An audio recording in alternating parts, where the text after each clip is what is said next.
종교에 빠져 있는 이스라엘. 친구 여러분, 참으로 내가 원하는 것은 이스라엘이 가장 선한 것, 곧 구원을 얻는 것입니다. 나는 온 마음으로 그것을 원하며 늘 그것을 위해 하나님께 기도드립니다. 나는 하나님에 대한 유대인의 열정이 참 대단하다는 사실을 기꺼이 인정합니다. 그러나 문제는 그들의 모든 일이 본말이 전도되어 있다는 것입니다. 모든 것을 바로 세우는 이 구원의 일은 하나님이 하시는 사업이며 그것도 대단히 번창하고 있는 사업이라는 사실을 그들은 깨닫지 못하고 있습니다. 그래서 그들은 길거리 바로 맞은편에 자신들의 구원 판매점을 차려놓고서 요란스럽게 자신들의 물건을 팔고 있습니다. 오랜 시간 동안 하나님을 하나님에 걸맞게 대해드리지 않고 자기들 멋대로 다뤄온 결과 이제 그들은 더는 내놓을 것이 없게 되었습니다. 앞선 계시는 다만 우리를 준비시키기 위한 것이었습니다. 자신을 신뢰하는 사람들을 위해 모든 것을 바로 세워주시는 메시아를 맞이할 준비입니다. 모세가 기록했듯이 한사코 율법 조문을 이용해 하나님 앞에 바로 서겠다는 자들은 곧 그렇게 사는 깨알 같은 계약서 조항들에 일일이 얽매여 사는 것이 결코 쉽지 않다는 사실을 알게 됩니다. 그러나 우리 안에 바른 삶을 형성시켜 주시는 하나님을 신뢰하는 것은 전혀 다른 이야기입니다. 여기서는 메시아를 모셔오겠다고 위험천만하게 하늘까지 올라갈 일도 없고 또 메시아를 구출하겠다고 위험천만하게 지옥까지 내려갈 일도 없습니다. 모세가 정확히 뭐라고 말했습니까? 구원하시는 말씀이 바로 여기 있다. 너의 입속의 혀처럼 가까이, 너의 가슴 속 심장처럼 가까이. 여러분은 하나님께서 여러분이 낮추어 보는 사람들, 이방인들에게 다가가시는 것을 보게 될 것이고 질투심에 미칠 것입니다. 이 말씀이란 우리를 위해 모든 것을 바로 세워주시며 일하시는 하나님을 받아들이는 믿음의 말씀을 말합니다. 우리가 전하는 메시지의 핵심이 바로 이것입니다. 하나님을 받아들이며 예수가 나의 주님이시다라고 말하십시오. 예수를 죽은 자들 가운데서 살려내실 때 하셨던 일을 지금 우리 안에서도 행하고 계신 하나님의 일을 마음과 몸을 다해 받아들이십시오. 그렇습니다. 바로 그것입니다. 이는 여러분이 무엇인가 해내는 것이 아닙니다. 여러분은 그저 하나님을 소리내어 부를 뿐입니다. 그분께서 여러분을 위해 일하실 것을 신뢰하면서 말입니다. 이것이 바로 구원입니다. 여러분은 전 존재를 기울여 모든 것을 바로 세워주시는 하나님을 받아들이며 큰 소리로 외칩니다. 하나님께서 그분과 나 사이 모든 것을 바로 세워주셨다. 성경도 우리에게 확신을 심어줍니다. 마음과 목숨을 다해 하나님을 신뢰하는 사람들은 결코 후회하는 법이 없다. 이는 우리의 종교적 배경과는 아무 상관이 없는 일입니다. 우리 모두에게 동일하신 하나님께서 소리쳐 도움을 청하는 모든 사람에게 믿을 수 없을 만큼 동일하게 풍성히 베풀어 주십니다. 하나님 도와주세요 하고 외치는 사람은 누구나 도움을 얻습니다. 하지만 누구를 신뢰해야 하는지 모른다면 어떻게 도움을 청할 수 있겠습니까? 신뢰할 수 있는 그분에 대해 들어보지 못했다면 어떻게 그분을 신뢰할 수 있겠습니까? 말해주는 사람이 없다면 어떻게 그분에 대해 전해 들을 수 있겠습니까? 또한 보냄을 받은 사람이 없다면 누가 그분에 대해 말해주는 일을 하겠습니까? 그러므로 성경은 이렇게 외칩니다.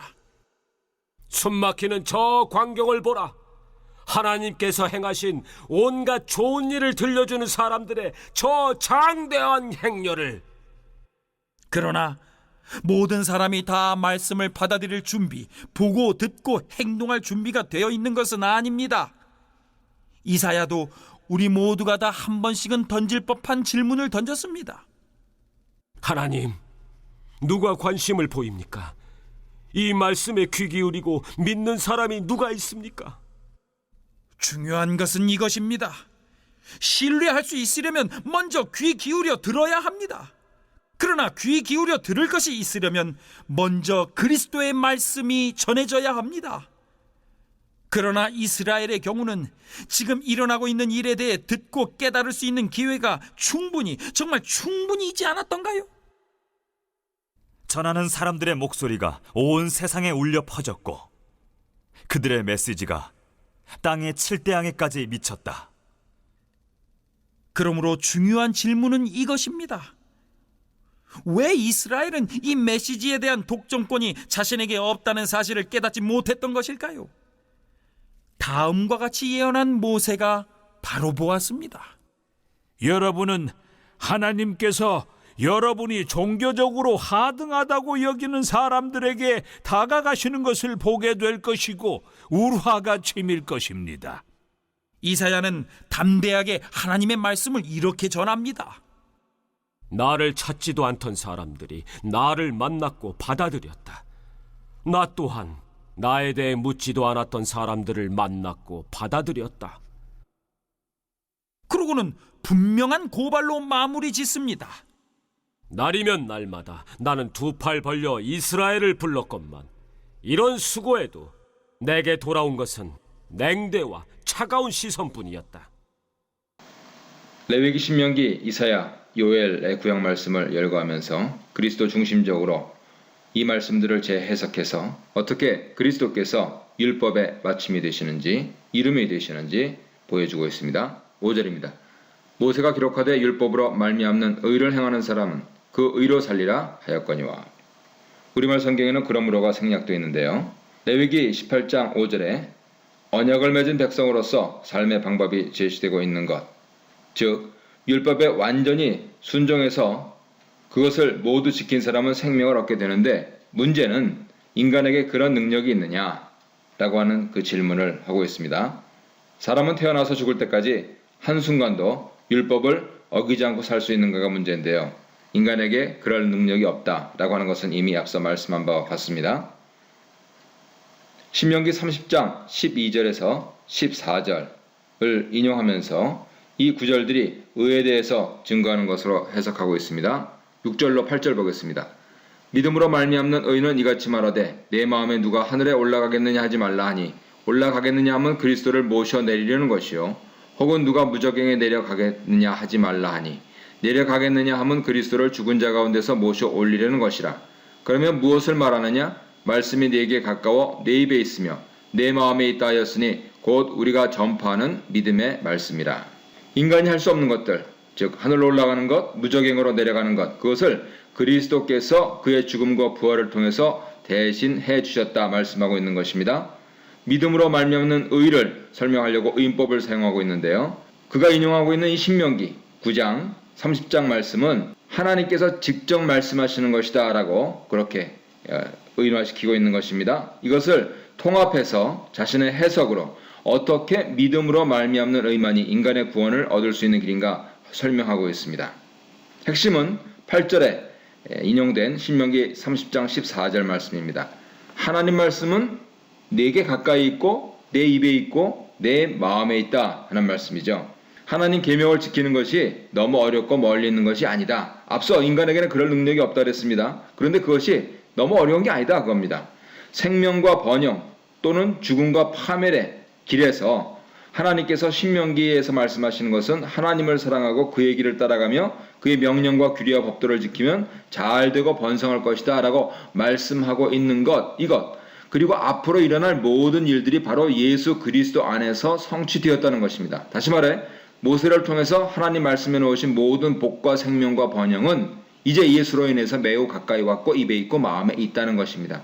이스라엘은 그것을 알아차리지 못하고 인종적인 특권만을 의지해서 그것을 이루려고 하다가 이루지 못했다 하는 것입니다. 6절 7절에서 그리스도를 모셔내리는 것 성육신이죠. 모셔 올리는 것 부활입니다. 다시 말해 그리스도의 삶과 사역, 죽음, 부활을 포괄적으로 제시하면서 8절에서 믿음의 말씀이라고 하는 것이 바로 그리스도의 신실함에 대한 말씀, 이 말씀이 너무 가까워 있다 하는 것을 신명기 30장 14절을 통해 말씀하고 있는 것이죠. 십자가와 부활 사건 이래로 하나님을 사랑하는 것이 율법을 지키는 방법이 아니고 예수 그리스도를 믿고 의지하는 것으로 변했다 그것입니다.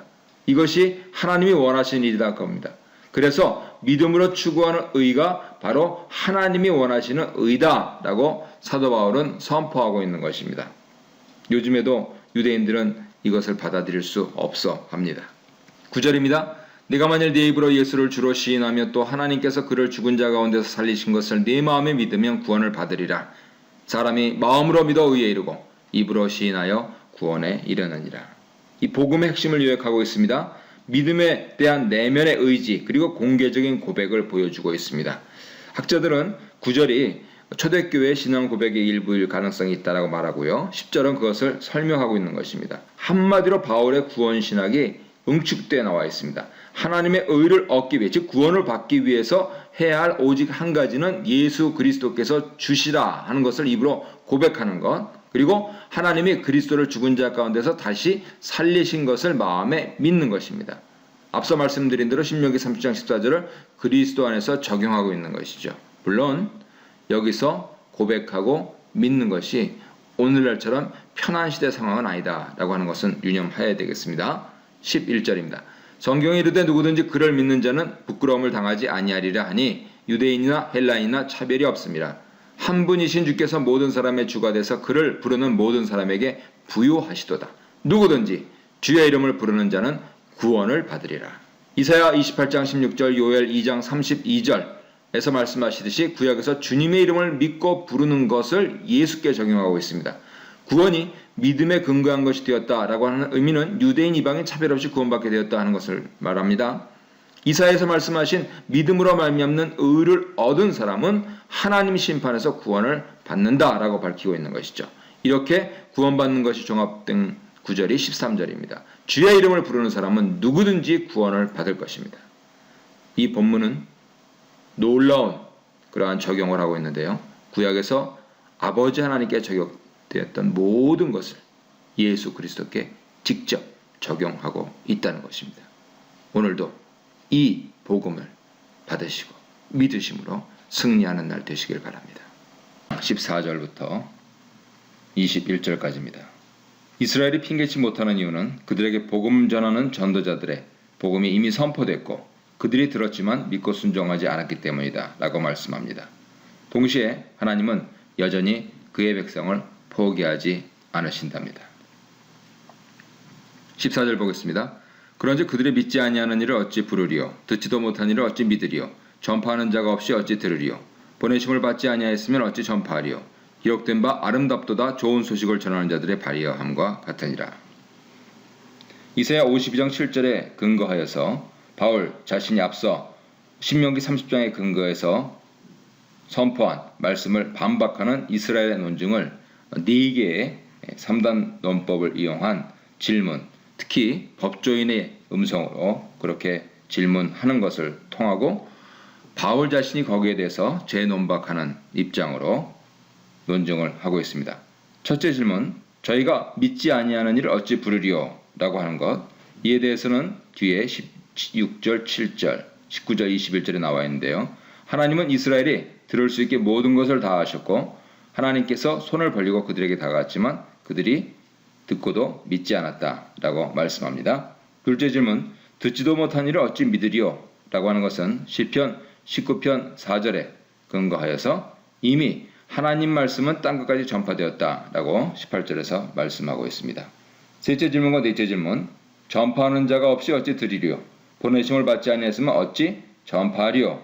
라고 하면서 이스라엘이 복음 전파한 사람이 없었다라고 주장하는 것에 대해서 사도 바울은 이사야 52장 7절을 인용하면서 하나님은 이미 그런 사람들을 보내셨고 좋은 소식을 전하셨다라고 논증을 하고 있습니다.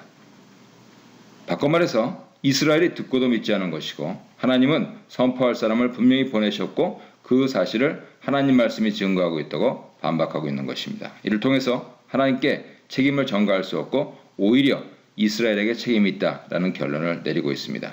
이스라엘의 심각한 문제는 그들이 메시지를 들었을 때 믿지 않으며 메시지를 이해하고도 순종하지 않았다는 점입니다. 대조적으로 고소를 당하신 하나님은 오히려 이스라엘을 위해 오래 참으시며 그들의 유익을 위해 기다리고 다가가셨다는 것이죠. 마치 요즘의 한국 교회를 보는 것과 같습니다. 16절입니다. 그러나 그들이 다 복음을 순종하지 아니하였도다. 이사야가 이르되 주여 우리가 전한 것을 누가 믿었나이까 하였으니 그러므로 믿음은 들음에서 나며 들음은 그리스도의 말씀으로 말미암았느니라. 이스라엘의 불순종에 대해서 논의하고 있습니다. 앞서 1장 5절부터 보았던 믿음의 순종, 바로 순종한다와 믿는다 이것을 동격으로 사용하면서 바울은 복음을 전한 것으로 듣는 것으로 표현하면서 바로 이 믿음과 순종을 동치러 놓고 있습니다. 믿음을 듣고 순종하는 것은 믿는 것과 같은 것이죠. 믿음은 들음, 즉 복음으로부터 생기는 것입니다. 그 복음은 그리스도의 말씀을 통하여서 선포됩니다. 즉 복음 내용은 예수 그리스도의 삶, 죽음, 그리고 부활에 관한 말씀입니다. 먼저 복음을 들어야 믿음이 생길 수 있는 기회가 생깁니다. 그리고 순종합니다. 18절입니다. 그러나 내가 말하노니 그들이 듣지 아니하였느냐? 그렇지 아니하니 그 소리가 온 땅에 퍼졌고 그 말씀이 땅끝까지 이르렀도다 하였느니라. 그러나 내가 말하노니 이스라엘이 알지 못하였느냐? 먼저 모세가 이르되 내가 백성 아닌 자로서 너희를 시기하게 하며 미련한 백성으로서 너희를 노엽게 하리라 하였고, 이사야는 매우 담대하여 내가 나를 찾지 아니한 자들에게 찾은 바 되고 내게 묻지 아니한 자들에게 나타나노라 말하였고, 이스라엘에 대하여 이르되 순종하지 아니하고 거슬러 말하는 백성에게 내가 종일 내 손을 벌렸노라 하였느니라. 구약성경 전체에서 인용된 구절들을 통해서 결론을 내리고 있습니다. 시편 19편 4절에 근거해서 유대인들이 복음을 들었고 18절이죠. 신명기 32장 21절, 이사야 65장 1절에 근거해서 유대인들이 복음을 알았지만 19절이죠. 믿지 않은 것을 보여주고 있습니다. 바울은 대적자들의 예상되는 반박, 이스라엘이 들었더라도 알지 못했다 하는 것을 율법, 토라, 특히 신명기 32장 21절 그리고 예언서 이사야 65장 1절을 인용해서 재반박합니다. 이스라엘이 알지 못했다 하는 것은 이제 이해하지 못했다라고 하는 것이 더 좋을 것 같습니다. 문맥을 보면 그들이 복음을 듣고도 그것을 이해하지 못했다고 주장하는 것이기 때문이죠.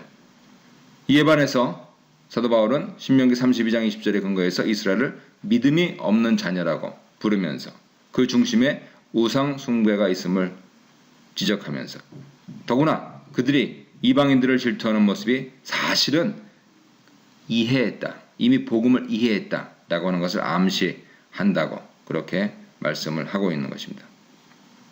바꿔 말해서 그들이 이해 못한 것이 아니고 이해 안 한 것입니다.